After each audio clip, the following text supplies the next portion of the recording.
Em seu significado literal, são os meios de transporte que servem para percorrer distâncias curtas, normalmente o primeiro ou o último quilômetro de um trajeto. Estamos falando da micromobilidade elétrica. Após a vinheta.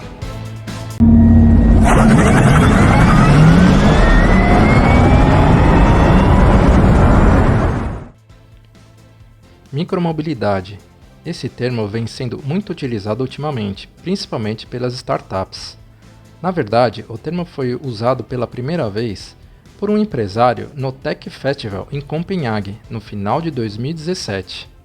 Para ele, micromobilidade define uma categoria de novos veículos que estão sendo introduzidos nas cidades e devem principalmente atender a 3 condições: pesar menos que 500 kg, ser acionado por um motor elétrico e ser utilizado principalmente como transporte.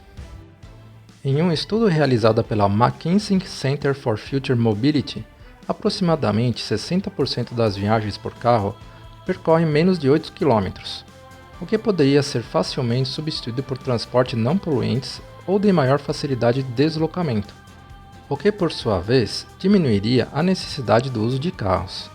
Levando isso em consideração, um outro fator que evidencia mais ainda a contribuição positiva da micromobilidade para a sociedade é a expansão das cidades e o aumento da densidade demográfica. Esses dois fatores podem, consequentemente, intensificar a dificuldade de locomoção das pessoas e causar graves congestionamentos. A micromobilidade na prática.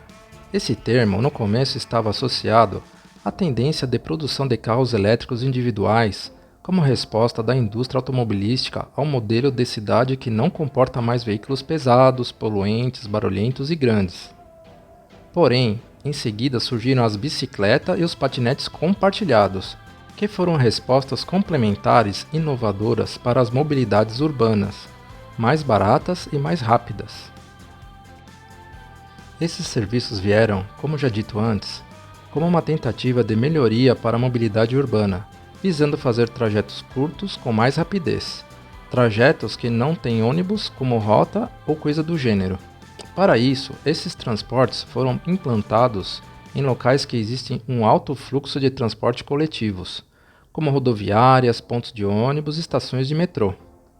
O pensamento que justifica esse desenvolvimento, essa implementação e prevê o crescimento dos veículos individuais englobados na micromobilidade é o de que distâncias curtas devem ser predominantemente percorridas com veículos pequenos e longas distâncias com veículos maiores, sugerindo, por exemplo, que rotas dentro dos nossos bairros não devem ser feitas de ônibus, que são grandes e pesados. Então, como seria a micromobilidade versus a mobilidade urbana? A mobilidade urbana visa um panorama geral das condições de deslocamento, ou seja, ela relaciona transportes à estrutura, à distribuição do território urbano e às pessoas. Enquanto a micromobilidade tem foco nos modos de transportes ou veículos. Essa mobilidade urbana trabalha com um sistema de hierarquia, o qual é deslocamento a pé, bicicletas e outros ativos, transportes coletivos públicos, transportes de carga, transportes motorizados individuais, carros e motocicletas. Essa hierarquização corresponde ao respeito e estímulo aos deslocamentos que são melhores tanto para os usuários quanto para os pedestres. No entanto, a maior parte das cidades brasileiras não está configurada adequadamente para lidar com essa hierarquia. Em São Paulo, por exemplo, 80% do espaço das ruas é destinado aos carros, e isso causa sérios problemas na implantação dos serviços, como por exemplo a invasão de calçadas pelos patinetes. A SEBRAP, Centro Brasileiro de Análise e Planejamento, afirma: o mercado em São Paulo, por exemplo, é muito promissor. 53% dos 40 milhões de deslocamentos na cidade podem ser realizados com patinetes e bicicletas. A principal preocupação é a invasão de calçadas, como já dito anteriormente, já que o patinete não é brinquedo, apesar de parecer. Assim é preciso regulamentar a conveniência entre pedestres, motoristas, motociclistas e quem adere a essas novas alternativas. E vamos agora a alguns exemplos da micromobilidade elétrica. A bicicleta elétrica, também conhecida como e-bicicleta, bicicleta híbrida ou ainda e-bike, da língua inglesa. Nesse contexto, é uma bicicleta elétrica que, através de sensores, sustenta o esforço do ciclista somando quando este deseja pedalando. No mercado, existem também versões eletrificadas de motonetas, as e-scooters, e ciclomotores, cicloelétricos.